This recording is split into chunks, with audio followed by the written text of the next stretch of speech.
नमस्ते। मैं आचार्य वीना चड्ढा आप सबका स्वागत करती हूँ। आप सबको मेरा सलाम, आदाब, सत श्री अकाल, प्रणाम। आप सब लोग बहुत दुखी हैं, मैं जानती हूँ। सबको एक डर है, हम सब एक अनसर्टनिटी में जी रहे हैं। सबका एक ही क्वेश्चन आता है, रोज़ मुझसे यही पूछते हैं, ये कब तक चलेगा, ये क्या हो रहा है, ये क्यों हो रहा है, हमको किस बात की सज़ा मिल रही है, क्या सृष्टि का अंत होने जा रहा है, क्या समय बंध गया, क्या समय रुक गया। समय कभी नहीं रुकता, समय हमेशा चलता है। हाँ, समय परिवर्तनशील है और हर समय परिवर्तनशील रहता है।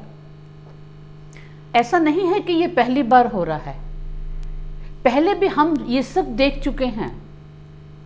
क्योंकि समय हमको बताता है, इतिहास अपने को दोहराता है, हिस्ट्री बार बार रिपीट होती है। हर 100 साल के बाद कुछ ऐसा होता है कि हमको एक महामारी को देखना पड़ता है, हमको झेलना पड़ता है। मैं आपको याद दिलाती हूँ, 1520 में प्लेग आया था, जिसने शहर और गांव सबको उजाड़ दिया। फिर 1620 में चेचक आया, तब भी करोड़ों लोग मर गए।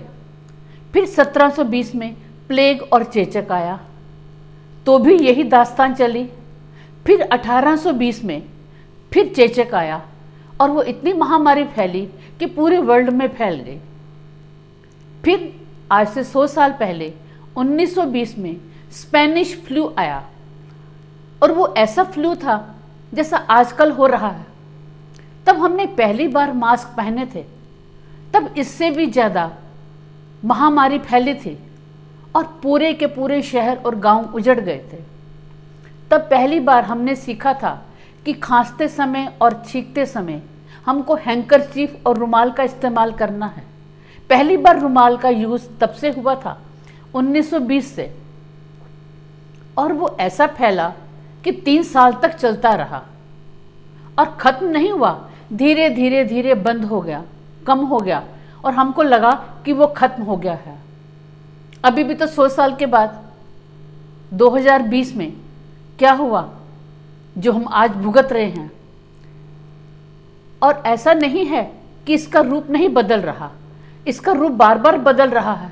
कभी हम सोचते हैं नया वेरिएंट आ गया, कभी हम ब्लैक फंगस, कभी वाइट फंगस, कभी सेकेंड वेव, कभी थर्ड वेव। यानी ये अपना रूप बदल रहा है, बार बार अपना रूप बदलता है। हम उसको बचाव के उपाय करते हैं, वो अपना रूप बदलता है, और धीरे धीरे धीरे करके ये कमज़ोर हो जाएगा, लेकिन टाइम लगेगा।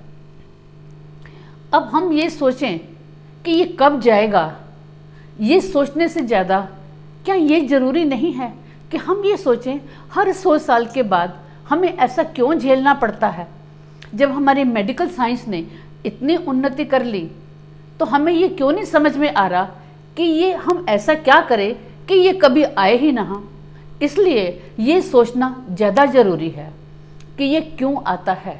जब हमें क्यों का जवाब मिलेगा, तभी हमें पता चलेगा कि क्या करें कि वो आगे से ना आए। आज से 300 साल पहले हमारे प्रसिद्ध इकोनॉमिस्ट प्रोफेसर माल्थस हुए थे। उन्होंने पॉपुलेशन पर अपना एक प्रिंसिपल बताया था, और वो प्रिंसिपल आज भी उतना ही सटीक है। उन्होंने पॉपुलेशन के बारे में 2 बातें बताई थी। उन्होंने ये बताया कि जो हमारा फूड प्रोडक्शन है वो हमारा मैथमेटिकल वे में बढ़ता है, यानी 1 2 3 4 5, लेकिन जो हमारी पॉपुलेशन है वो हमारी ज्योमेट्रिकल वे में बढ़ती है, यानी 2 4 8 16 32। और उन्होंने ये बताया, अगर इस पॉपुलेशन पर चेक ना किया जाए, अगर हम उसको रोकने का उपाय ना करें, फिर सृष्टि को, नेचर को आगे आना पड़ता है। और फिर नेचर कभी वार के रूप में, कभी बाढ़ के रूप में, कभी साइक्लोन के रूप में, कभी अर्थक्वेक के रूप में, कभी महामारी के रूप में, कभी सूखा के रूप में कुछ ऐसा तांडव मचाएगी जिससे पॉपुलेशन कम हो जाए। ये सिद्धांत आज भी उतना ही सटीक है। इसी तरह से हमको साइंस क्या कहती है? साइंस हमको एक बात बताती है, वो कहती है कि दुनिया में जो भी कुछ होता है, एक पत्ता भी गिरता है तो उसके पीछे कोई लॉजिक होता है, कुछ रीज़न होता है। बिना लॉजिक के इस यूनिवर्स में कुछ नहीं होता। साइंस का ये मानना है कि जब हम पहाड़ों को काट कर कंक्रीट बिल्डिंग खड़ी कर देते हैं, हम जंगलों को काट कर शहर बसा देते हैं, नदियों को बांध कर वहाँ शहर बना देते हैं, और हम समुद्र को प्लास्टिक से पूरा भर देते हैं, समुद्र का तापमान को बढ़ा देते हैं। मतलब इस तरह से अगर हम इम्बैलेंस करते हैं नेचर को, नेचर का अपना एक रूप है, नेचर जो सृष्टि बनी है उसमें एक बैलेंस है, लेकिन जब हम उसको इम्बैलेंस करते हैं तो कुछ ऐसा होता है, कभी अर्थक्वेक आएगा, कभी साइक्लोन, कभी ताउते, कभी उम्फान, कि कोई भी रूप धारण कर सकता है, कभी एल्फेंजा, कभी स्वाइन फ्लू, कभी कोरोना, कुछ भी आ सकता है जब हम सृष्टि के इस इको बैलेंस को खत्म करते हैं। आप रोज सुनते होंगे कि ग्लोबल वार्मिंग हो रही है, हमारे पृथ्वी का जो बाहर की जो लेयर है, ओजोन लेयर है, उस पर इफेक्ट पड़ रहा है। सभी को इस समय ये चिंता है आने वाले टाइम में क्या होगा, ऑक्सीजन मिलेगी या नहीं, पानी मिलेगा कि नहीं, इस बारे में सबको सोच पड़ी है। उसका यही कारण है कि हम अपने सृष्टि को, हम जो हमारा नेचर है, नेचर का जो ये रूप है, हमारी पूरी सृष्टि 5 तत्वों से बनी है। आकाश, धरती, जल, हवा, आसमान, ये जो 5 तत्व हैं, जब हम इन 5 तत्वों में इम्बैलेंस होता है, जब इम्बैलेंस हो जाएगा तो सृष्टि डगमगा जाएगी और फिर सृष्टि का ये तांडव रूप देखने को मिलेगा। सृष्टि माँ है, नेचर माँ है, और नेचर माँ जब दुखी होती है, जब उसको क्रोध आता है तो ये सब कुछ होता है।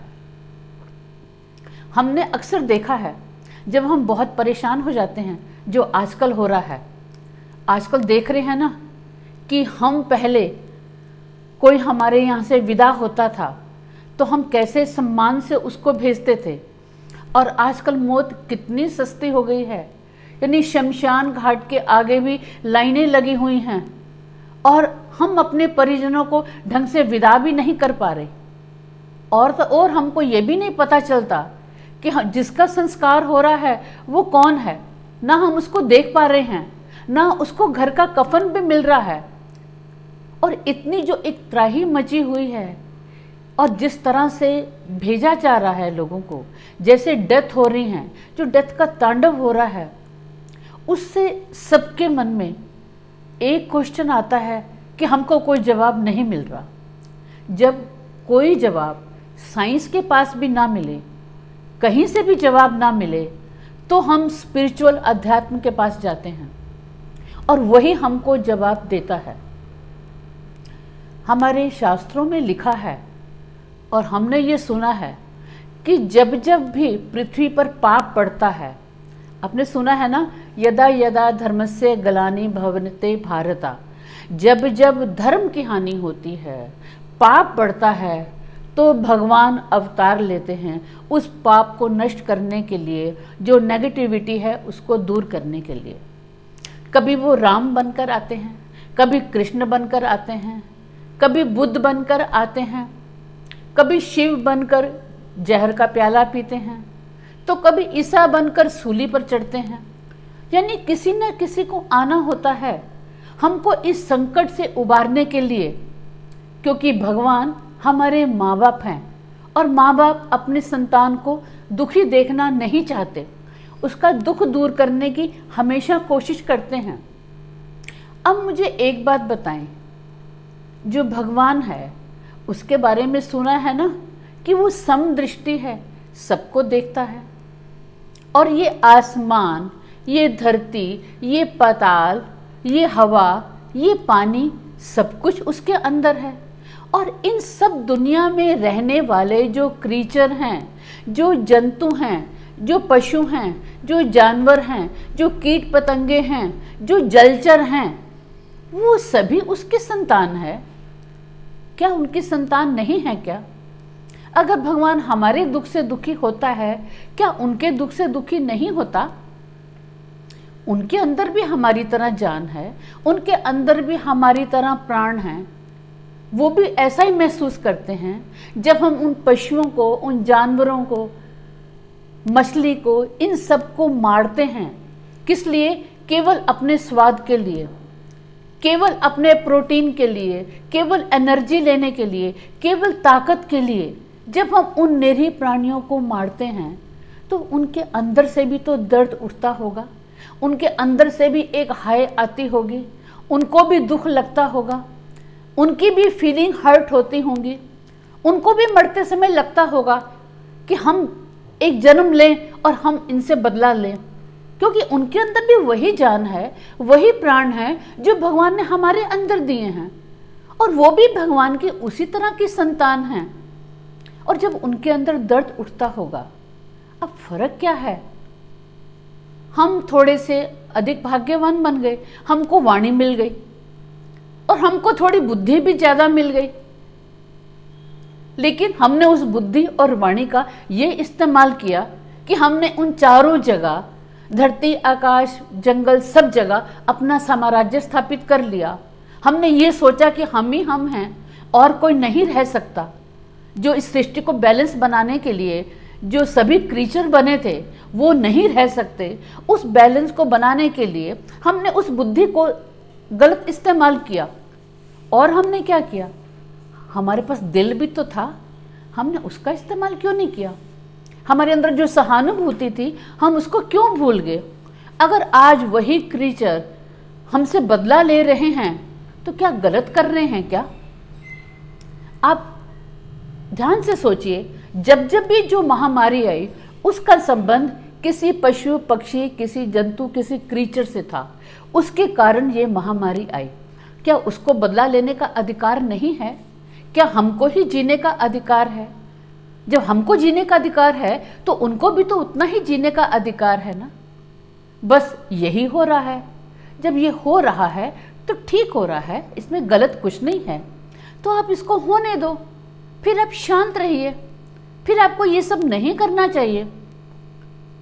अब आप में से ही कुछ होंगे जो कहेंगे नहीं नहीं, हम तो ऐसे नहीं हैं, हम तो किसी पशु जानवर को नहीं मारते हैं, हम उनको अपना भोजन नहीं बनाते हैं, हम जंगल नहीं काटते हैं, हमने पहाड़ नहीं काटे, हमने नदियों का पानी खराब नहीं किया, हमने प्लास्टिक का इस्तेमाल नहीं किया, हम पोल्यूशन नहीं फैलाते, हम सृष्टि में गंद नहीं फैला रहे, हम अधिक से अधिक पौधे लगा रहे हैं, हम पेड़ों को नहीं काटते। ऐसे होंगे, फिर हमारे साथ ऐसा क्यों हो रहा है? देखिए, एक बात मानिए, जब आंधी चलती है ना, वो फिर कुछ अच्छा बुरा नहीं देखती, फिर धूल और सूखे पत्तों के साथ कच्चे फलों को भी तो वो गिर देती है, कच्चे फलों को भी तो वो तोड़ देती है। और जब आंधी चलती है तो वो अच्छा बुरा कुछ नहीं देखती। हम देखते हैं ना, गेहूं के साथ घुन भी पिसता है। इसलिए जब जो हो रहा है वो हम सब के कारण हो रहा है, हम उसके रिस्पॉन्सिबल हैं। अगर हम चाहते हैं कि सभी लोग एक सुंदर संसार बने और सृष्टि के पंचभूत में सभी लोग अपने अपनी दुनिया में प्रसन्न रहें, जंतु अपने में प्रसन्न रहें, जानवर खुद खुश रहें, पशु भी प्रसन्न रहें, सब अपने अपनी दुनिया में प्रसन्न रहें, तो हमें ये काम बंद करना होगा। हमें पहाड़ काटने बंद करने होंगे, वहाँ पे हमें कंक्रीट टावर नहीं लगाने होंगे, हमें जंगल काटना बंद करना होगा, हमें नदियों में गंगा को अपवित्र नहीं करना होगा। जहाँ भी कुछ हम गंद फैल देते हैं, हम प्लास्टिक का इस्तेमाल करते हैं, हम सब उसके जिम्मेवार हैं। हमको ये काम रोकना होगा ताकि आने वाले 100 साल के बाद हमको इस तरह की आपदा जो हम आज देख रहे हैं फिर हमको दोबारा ना देखनी पड़े। बस आप समझिए, ये परीक्षा की घड़ी है और जो ये टाइम है ये इंट्रोस्पेक्शन का टाइम है। अगर आज हमने ये समझ लिया कि ये सब हमारे ही कारण हो रहा है और यही सृष्टि का नियम है कि सृष्टि सबको जीना चाहती है कि सभी अपने अपने घर में रहें। तो हमको आज सोचना पड़ेगा, यही प्रकृति का नियम है, यही सृष्टि का नियम है। टाइम टफ है, लेकिन ये टफ टाइम भी कट जाएगा। आपको संयम रखना होगा, अपने पे काबू रखना होगा, आपको मेडिटेशन करना है, अधिक से अधिक पौधे लगाने हैं और इंट्रोस्पेक्शन करना है जो हम आज तक करते आए हैं। कम से कम हम ये ना करें। हमारे पास बुद्धि है तो क्या हमको सिखाने के लिए क्या नेचर को अपना ये रूप दिखाना जरूरी है? क्या नेचर इस रूप के द्वारा हमको कोई टीचिंग देगी? हमें ऐसा नहीं समझना चाहिए। हमको आज समझ जाना चाहिए कि हम आगे से हमने ये काम नहीं करने, ताकि ये सब दोबारा से ना हो। यही सृष्टि का नियम है, यही लॉ ऑफ कर्मा है, यही प्रकृति का नियम है। आप संयम रखें, प्रसन्न रहें, हेल्दी रहें और इंट्रोस्पेक्शन करें और मेरी बात पर ध्यान से गौर करें, ताकि इस तरह की आपदा आगे से ना आए और पूरा संसार एक स्वर्ग बने और एक सुंदर स्वर्ग बने। धन्यवाद।